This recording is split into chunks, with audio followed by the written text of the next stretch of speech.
ಮತ್ತೆ ಟಿಪ್ಪು ಜಯಂತಿಯ ವಿಚಾರ ಮುನ್ನೆಲೆಗೆ ಬರ್ತಾ ಇದೆ. ಸರ್ಕಾರದ ವತಿಯಿಂದಲೇ ಟಿಪ್ಪು ಜಯಂತಿ ಆಚರಣೆಗೆ ಆಗ್ರಹಿಸಲಾಗಿದೆಯಂತೆ. ಕಲಬುರಗಿಯಲ್ಲಿ ಹಜರತ್ ಟಿಪ್ಪು ಸುಲ್ತಾನ್ ವಂಶಸ್ಥರ ಆಗ್ರಹ ಆಗ್ತಾ ಇದೆ. ಟಿಪ್ಪು ಸುಲ್ತಾನ್ ವಂಶಸ್ಥ ಸಾಹೇಬ್ ದಾದಾ ಮನ್ಸೂರ್ ಅಲಿ ಅವರು ಹೇಳಿಕೆ ಕೊಟ್ಟಿದ್ದಾರೆ. ಈ ಬಾರಿ ಟಿಪ್ಪು ಜಯಂತಿ ಆಚರಣೆಗೆ ಅವಕಾಶ ಕೊಟ್ಟಿಲ್ಲ. ಕಲ್ಯಾಣ ಕರ್ನಾಟಕ ಎಲ್ಲಾ ಕಡೆ ಆಚರಣೆಗೆ ಅವಕಾಶ ಕೊಡಲೇಬೇಕು ಅಂತ ಸರ್ಕಾರಕ್ಕೆ ಒತ್ತಡ ಹಾಕ್ತಿದ್ದಾರೆ. ಇಲ್ಲದೆ ಹೋದ್ರೆ ಮುಂದಿನ ದಿನಗಳಲ್ಲಿ ಉಗ್ರ ಹೋರಾಟ ಮಾಡ್ತಾರಂತೆ. ಈ ಕನ್ನಡ ರಾಜ್ಯೋತ್ಸವ ಆದ ತಕ್ಷಣ ನಾವು ಹೆಮ್ಮೆ ಪಡ್ತೀವಿ. ಎಲ್ಲ ಸಮಾಜದವರು ಸಂಘಟನೆಯವರು ಹಜರತ್ ಟಿಪ್ಪು ಸುಲ್ತಾನ್ ಜಯಂತಿ ಬರುತ್ತಂತ ಸರ್ಕಾರ ಮಾಡ್ತಾ ಇಲ್ಲ.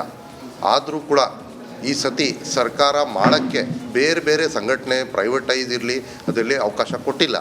ನಾವು ಒಂದು ಕಡೆ ಹೆಮ್ಮೆ ಪಡ್ತೀವಿ. ನಮ್ಮ ವಿಜಯನಂದ್ ಕಶ್ಯಪ್ಪರವರು MLA ಕಾಂಗ್ರೆಸ್ MLA ಇಲ್ಕಲ್ಲಲ್ಲಿ ಭಾಳ ದೊಡ್ಡ ಒಂದು ಪಬ್ಲಿಕ್ ಪ್ರೋಗ್ರಾಮ್ ಮಾಡಿದರು.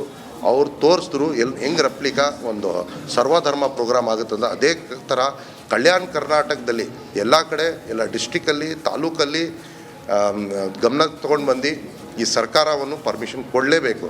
ಯಾಕಂದರೆ ಈ ಒಂದು ಪ್ರೋಗ್ರಾಮಕ್ಕೆ ಬರೀ ಸೀಮಿತವಾಗಿ ಹಜರತ್ ಟಿಪ್ಪು ಸುಲ್ತಾನ್ ಅಭಿಮಾನಿ ಮುಸಲ್ಮಾನರಿರಲ್ಲ, ದಲಿತ ಸಮಾಜ್.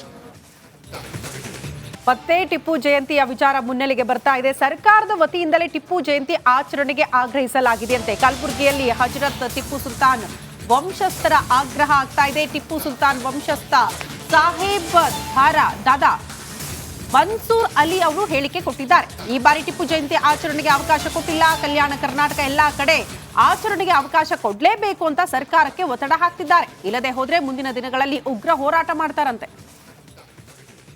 ಈ ಕನ್ನಡ ರಾಜ್ಯೋತ್ಸವ ಆದ ತಕ್ಷಣ ನಾವು ಹೆಮ್ಮೆ ಪಡ್ತೀವಿ. ಎಲ್ಲ ಸಮಾಜದವರು ಸಂಘಟನೆಯವರು ಹಜರತ್ ಟಿಪ್ಪು ಸುಲ್ತಾನ್ ಜಯಂತಿ ಬರುತ್ತಂತ ಸರ್ಕಾರ ಮಾಡ್ತಾ ಇಲ್ಲ. ಆದರೂ ಕೂಡ ಈ ಸತಿ ಸರ್ಕಾರ ಮಾಡೋಕ್ಕೆ ಬೇರೆ ಬೇರೆ ಸಂಘಟನೆ ಪ್ರೈವೇಟೈಸ್ ಇರಲಿ ಅದರಲ್ಲಿ ಅವಕಾಶ ಕೊಟ್ಟಿಲ್ಲ. ನಾವು ಒಂದು ಕಡೆ ಹೆಮ್ಮೆ ಪಡ್ತೀವಿ. ನಮ್ಮ ವಿಜಯನಂದ್ ಕಶ್ಯಪ್ಪರವರು MLA ಕಾಂಗ್ರೆಸ್ MLA ಇಲ್ಕಲ್ಲಲ್ಲಿ ಭಾಳ ದೊಡ್ಡ ಒಂದು ಪಬ್ಲಿಕ್ ಪ್ರೋಗ್ರಾಮ್ ಮಾಡಿದರು. ಅವ್ರು ತೋರಿಸಿದ್ರು ಹೆಂಗೆ ರೆಪ್ಲಿಕಾ ಒಂದು ಸರ್ವಧರ್ಮ ಪ್ರೋಗ್ರಾಮ್ ಆಗುತ್ತಂದ. ಅದೇ ಥರ ಕಲ್ಯಾಣ ಕರ್ನಾಟಕದಲ್ಲಿ ಎಲ್ಲ ಕಡೆ ಎಲ್ಲ ಡಿಸ್ಟಿಕಲ್ಲಿ ತಾಲೂಕಲ್ಲಿ ಗಮನ ತೊಗೊಂಡು ಬಂದು ಈ ಸರ್ಕಾರವನ್ನು ಪರ್ಮಿಷನ್ ಕೊಡಲೇಬೇಕು. ಯಾಕಂದರೆ ಈ ಒಂದು ಪ್ರೋಗ್ರಾಮಕ್ಕೆ ಬರೀ ಸೀಮಿತವಾಗಿ ಹಜರತ್ ಟಿಪ್ಪು ಸುಲ್ತಾನ್ ಅಭಿಮಾನಿ ಮುಸಲ್ಮಾನರಿರಲ್ಲ, ದಲಿತ ಸಮಾಜ್.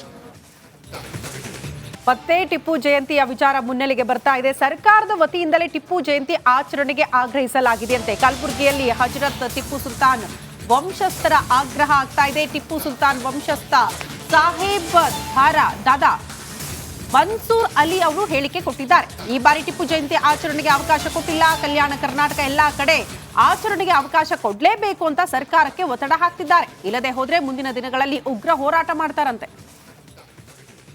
ಈ ಕನ್ನಡ ರಾಜ್ಯೋತ್ಸವ ಆದ ತಕ್ಷಣ ನಾವು ಹೆಮ್ಮೆ ಪಡ್ತೀವಿ. ಎಲ್ಲ ಸಮಾಜದವರು ಸಂಘಟನೆಯವರು ಹಜರತ್ ಟಿಪ್ಪು ಸುಲ್ತಾನ್ ಜಯಂತಿ ಬರುತ್ತಂತ ಸರ್ಕಾರ ಮಾಡ್ತಾ ಇಲ್ಲ. ಆದರೂ ಕೂಡ ಈ ಸತಿ ಸರ್ಕಾರ ಮಾಡೋಕ್ಕೆ ಬೇರೆ ಬೇರೆ ಸಂಘಟನೆ ಪ್ರೈವೇಟೈಸ್ ಇರಲಿ ಅದರಲ್ಲಿ ಅವಕಾಶ ಕೊಟ್ಟಿಲ್ಲ. ನಾವು ಒಂದು ಕಡೆ ಹೆಮ್ಮೆ ಪಡ್ತೀವಿ. ನಮ್ಮ ವಿಜಯನಂದ್ ಕಶ್ಯಪ್ಪರವರು MLA ಕಾಂಗ್ರೆಸ್ MLA ಇಲ್ಕಲ್ಲಲ್ಲಿ ಭಾಳ ದೊಡ್ಡ ಒಂದು ಪಬ್ಲಿಕ್ ಪ್ರೋಗ್ರಾಮ್ ಮಾಡಿದರು. ಅವ್ರು ತೋರಿಸಿದ್ರು ಹೆಂಗೆ ರೆಪ್ಲಿಕಾ ಒಂದು ಸರ್ವಧರ್ಮ ಪ್ರೋಗ್ರಾಮ್ ಆಗುತ್ತಂದ. ಅದೇ ಥರ ಕಲ್ಯಾಣ ಕರ್ನಾಟಕದಲ್ಲಿ ಎಲ್ಲ ಕಡೆ ಎಲ್ಲ ಡಿಸ್ಟಿಕಲ್ಲಿ ತಾಲೂಕಲ್ಲಿ ಗಮನ ತೊಗೊಂಡು ಬಂದು ಈ ಸರ್ಕಾರವನ್ನು ಪರ್ಮಿಷನ್ ಕೊಡಲೇಬೇಕು. ಯಾಕಂದರೆ ಈ ಒಂದು ಪ್ರೋಗ್ರಾಮಕ್ಕೆ ಬರೀ ಸೀಮಿತವಾಗಿ ಹಜರತ್ ಟಿಪ್ಪು ಸುಲ್ತಾನ್ ಅಭಿಮಾನಿ ಮುಸಲ್ಮಾನರಿರಲ್ಲ, ದಲಿತ ಸಮಾಜ್. ಇನ್ನು JDS ಹೊಡೆಯೋದಕ್ಕೆ ರೆಡಿ ಆದ್ರ ಆ ಪ್ರಭಾವಿ ನಾಯಕ ಅನ್ನೋದು ಪ್ರಶ್ನೆ ಆಗ್ತಾ ಇದೆ. ರಿಪಬ್ಲಿಕನದಲ್ಲಿ CM ಇಬ್ರಾಹಿಂ ಅವರ ಎಕ್ಸ್ಕ್ಲೂಸಿವ್. JDS ಶಾಸಕರು HD ಕುಮಾರಸ್ವಾಮಿ ನಡವಳಿಕೆ ಮೇಲೆ ಬೇಸತ್ತಿದ್ದಾರಂತೆ. ಕುಮಾರಸ್ವಾಮಿಯನ್ನ ಬಿಟ್ಟು ಬರಬೇಕು ಅಂತಿದ್ದಾರೆ. ಕಾಂಗ್ರೆಸ್ ಸಪೋರ್ಟ್ಗಾಗಿ ಮೂರನೇ ಶಕ್ತಿ ಹುಟ್ಟು ಹಾಕುತ್ತಿದ್ದೇವೆ. ಸುಮಾರು 10 ರಿಂದ 12 JDS ಶಾಸಕರು ನಮ್ಮ ಜೊತೆಗಿದ್ದಾರೆ ಅಂತ CM ಇಬ್ರಾಹಿಂ ಅವರು ಈ ಮಾತನ್ನ ಹೇಳ್ತಿದ್ದಾರೆ. ನಮ್ಮದೇ ಆದ ಹೊಸ ಶಕ್ತಿ ಕಾಂಗ್ರೆಸ್ ಜೊತೆಗೆ ಇರುತ್ತೆ. ಜನವರಿಯಲ್ಲಿ ಇದಕ್ಕೊಂದು ಸ್ಪಷ್ಟ ಉತ್ತರ ಕೂಡ ಸಿಗುತ್ತೆ ಅನ್ನುವಂತಹ ವಿಚಾರವನ್ನ CM ಇಬ್ರಾಹಿಂ ಅವರು ಹೇಳಿದ್ದಾರೆ. ರಿಪಬ್ಲಿಕನ್ ಜೊತೆ ಮಾತನಾಡಿದ್ದಾರೆ. ಏನ್ ಹೇಳಿದ್ದಾರೆ ಬನ್ನಿ ನೋಡ್ಕೊಂಡು ಬರೋಣ. ಉಪಚುನಾವಣೆ ಮುಗಿದ ಮೇಲೆ JDS ಪಕ್ಷವನ್ನು ನಿರ್ನಾಮ ಮಾಡಬೇಕು ಅಂತ DK ಶಿವಕುಮಾರ್ ಒಂದಷ್ಟು ಪ್ಲಾನ್ ಅನ್ನು ಹಾಕಿ ಕೂತಿದ್ದಾರೆ. ಅಲ್ಲಿರ್ತಕ್ಕಂತಹ JDS ಶಾಸಕರನ್ನ ಒಂದೆಡೆ ಸೆಳೆದು ಅವ್ರದ್ದೇ ಒಂದು ಗುಂಪನ್ನು ಕಟ್ಟಿಸಬೇಕು ಅನ್ನುವಂಥ ಲೆಕ್ಕಾಚಾರದಲ್ಲಿ ಡಿ ಕೆ ಶಿವಕುಮಾರ್ ಸೇರಿದಂತೆ ಕಾಂಗ್ರೆಸ್ ನಾಯಕರು ಇದ್ದಾರೆ. ಈ ಬಗ್ಗೆ ಮಾತನಾಡೋದಕ್ಕೆ ಮತ್ತು ಜೊತೆಗೆ ತೃತೀಯ ರಂಗವನ್ನು ಹುಟ್ಟು ಹಾಕಬೇಕು ರಾಜ್ಯದಲ್ಲಿ ಅನ್ನುವಂಥ ಲೆಕ್ಕಾಚಾರದಲ್ಲಿ ಸಿ ಎಂ ಇಬ್ರಾಹಿಂ ಅವರು ಇದ್ದಾರೆ. ಅವ್ರನ್ನ ಮಾತನಾಡ್ಸೋಣ. ಸರ್, ನೀವಾಗಲೇ ಮಾತನಾಡ್ತಾ ಹೇಳಿದ್ರಿ ತೃತೀಯ ರಂಗ ಹುಟ್ಟಾಕ್ತಾ ಇದ್ದೇವೆ ನಾವು ಜಿ ಟಿ ದೇವೇಗೌಡರ ನೇತೃತ್ವದಲ್ಲಿ ಅಂತ. ಆದರೆ ಇದೇ ಜಿ ಟಿ ದೇವೇಗೌಡರ ನೇತೃತ್ವದಲ್ಲಿ ಯಾರು JDS ನಲ್ಲಿ ಅಸಮಾಧಾನಿತ ಶಾಸಕರಿದ್ದಾರೆ ಅವ್ರದ್ದೊಂದು ಗುಂಪು ಮಾಡಬೇಕು ಅನ್ನುವಂಥ ಕಾಂಗ್ರೆಸ್ನಲ್ಲಿ ಪ್ಲಾನ್ ಇದೆ ಅಂತ. ಕಾಂಗ್ರೆಸ್ ಪ್ಲಾನ್ ಏನಿದೆ ನನಗೆ ಗೊತ್ತಿಲ್ಲ. ಆದರೆ JDSನ ಬಹುತೇಕ ಶಾಸಕರು ಕುಮಾರಸ್ವಾಮಿ ನಡವಳಿಕೆ ಮೇಲೆ ಬೇಸತ್ತಿದ್ದಾರೆ. ಸೊ ಅವ್ರನ್ನ ಬಿಡಬೇಕು ಅಂತಿದ್ದಾರೆ. ಹಾಗಾಗಿ ಅವ್ರಿಗೊಂದು ಆಲ್ಟರ್ನೇಟಿವ್ ಬೇಕಾಗಿದೆ, ಒಂದು ಪರಿಹಾರವಾಗಿ, ಒಂದು ಮೂರನೇ ಶಕ್ತಿ. ಆ ಪ್ರಯತ್ನದಲ್ಲಿ ನಾವಿದ್ದೀವಿ. ಈಗ ಜಾತ್ಯತೀತ ತತ್ವದಲ್ಲೇ ತೃತೀಯ ರಂಗ ತಯಾರಾಗೋದಾದ್ರೆ ಅದು ಕಾಂಗ್ರೆಸ್ಸಿಗೆ ಸಪೋರ್ಟಿವ್ ಆಗಿರುತ್ತಾ ಅಂತ? 100%. ಅಖಿಲೇಶ್ ಯಾದವ್ ಇದ್ದಾರೆ, ಲಾಲು ಯಾದವ್ ಇದ್ದಾರೆ, ಅವು ಪ್ರಾದೇಶಿಕ ಪಕ್ಷಗಳು. DMK ಇದೆ, ಪ್ರಾದೇಶಿಕ ಪಕ್ಷಗಳು. ಸೊ ಹಾಗಾಗಿ ಕರ್ನಾಟಕದಲ್ಲಿ ಪ್ರಾದೇಶಿಕ ಪಕ್ಷ ಇದ್ದರೆ ನಮ್ಮ ಸಿದ್ಧಾಂತಕ್ಕೆ ಒಪ್ಪಬೇಕು.